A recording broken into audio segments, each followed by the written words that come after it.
Saudara-saudara sekalian, baru-baru ini ada 3 kecelakaan, yaitu smelter yang meledak, kemudian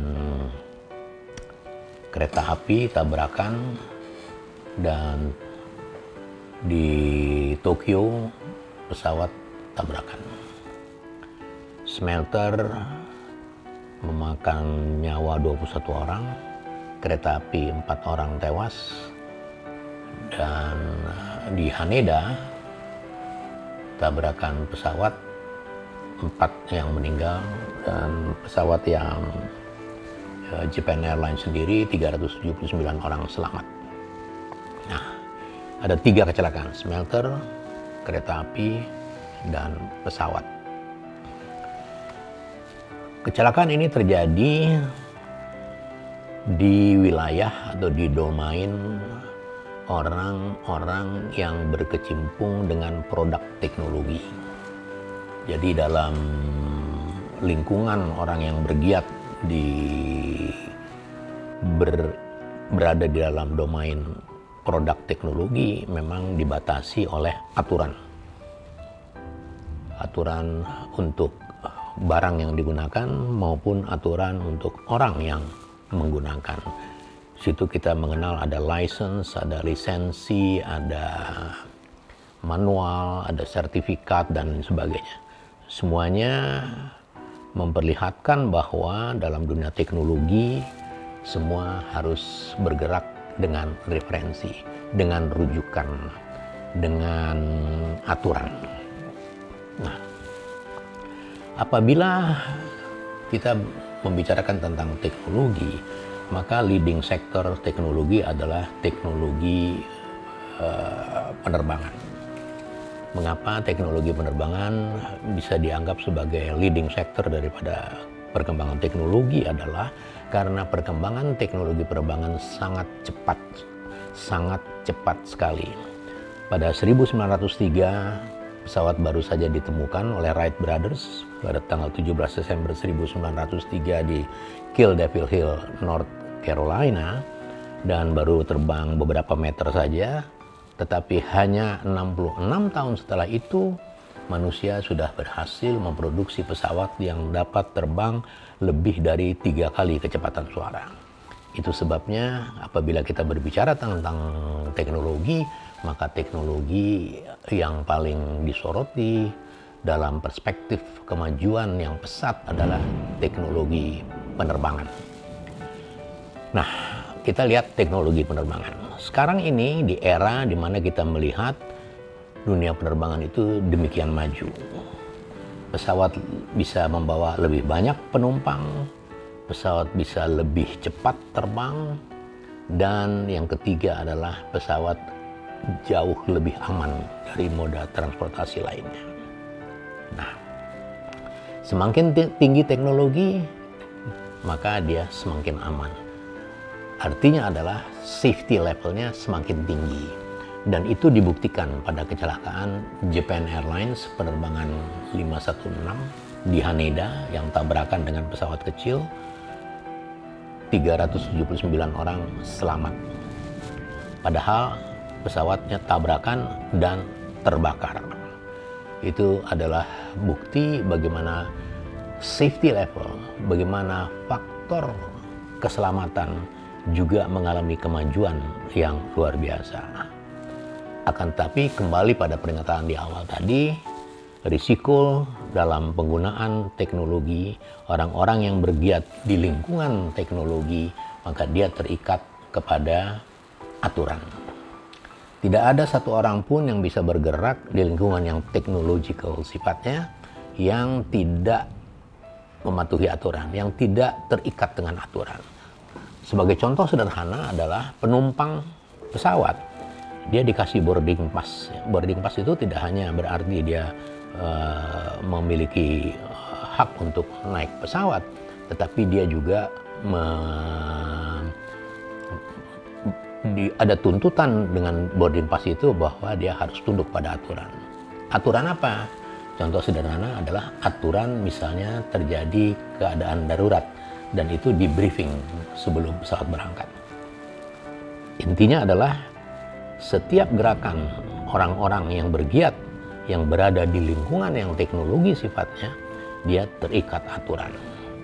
Apabila aturan itu dipatuhi, apabila disiplin ditegakkan dalam mematuhi aturan, maka kemungkinan kecelakaan akan menjadi kecil. Tidak hanya menjadi kecil, apabila terjadi kecelakaan pun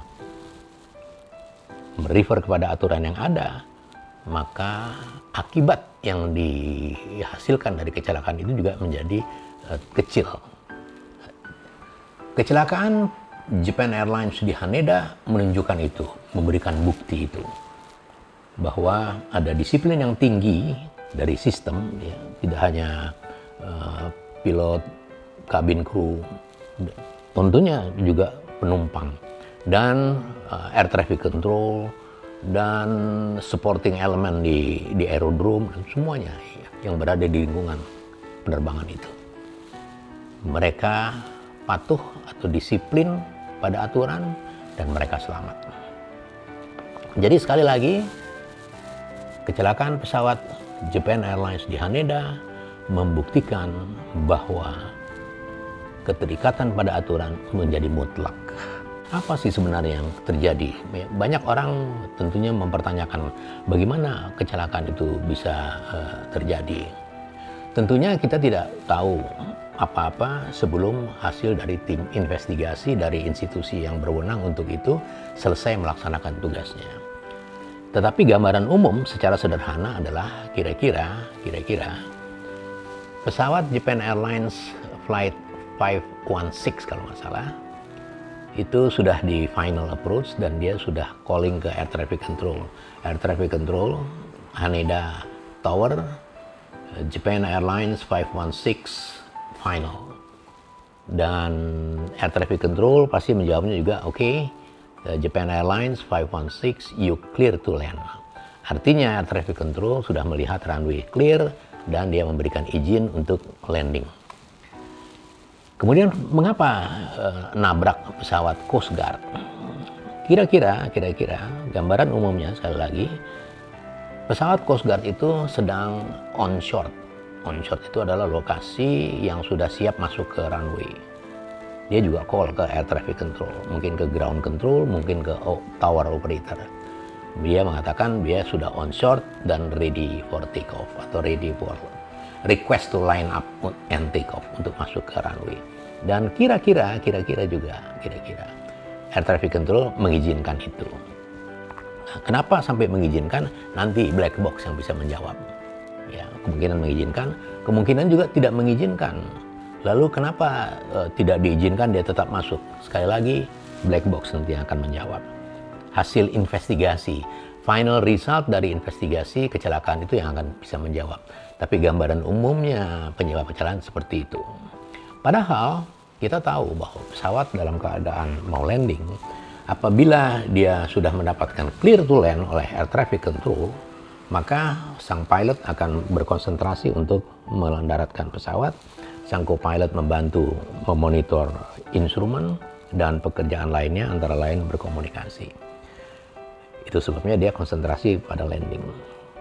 Apabila dia mau landing kemudian terjadi atau dia melihat runway tidak clear, apakah ada obstacle, apakah ada pesawat, apakah ada mobil ada yang tidak memungkinkan dia landing, dia sebetulnya ada emergency procedure, yaitu go around atau overshooting. Dia akan membatalkan atau menunda pendaratan, dia akan naik lagi.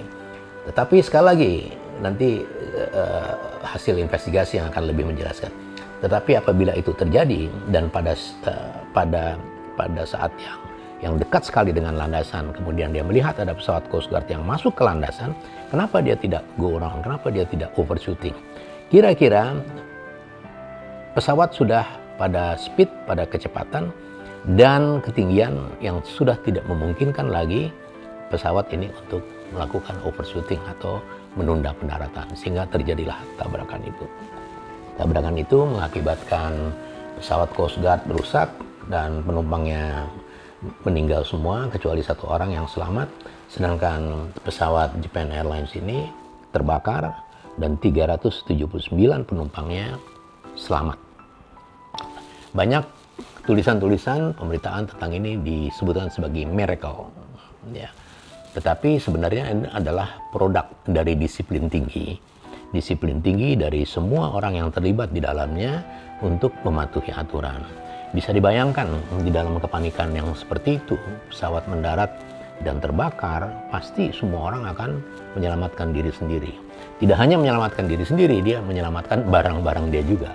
Jadi 379 orang tidak sedikit, akan sulit sekali untuk bisa dikendalikan. Akan tetapi ternyata bisa terkendali.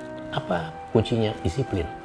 Jadi para penumpangnya ternyata patuh dan taat pada aturan yang sudah dibriefingkan sebelum terbang, bahwa apabila ada terjadi emergency, maka mereka harus mengikuti perintah dari kabin kru yang mempunyai kewenangan, yang mempunyai otoritas untuk mengatur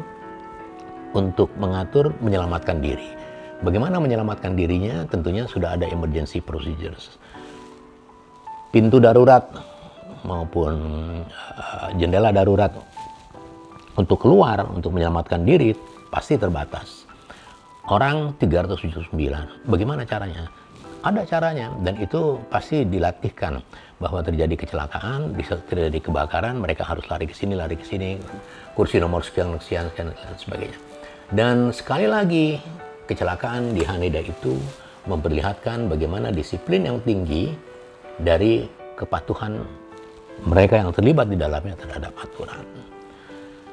Saudara-saudara sekalian, yang perlu saya garis bawahi di sini adalah pada setiap kegiatan yang menggunakan produk teknologi, maka kuncinya hanya satu, yaitu harus mengikuti aturan.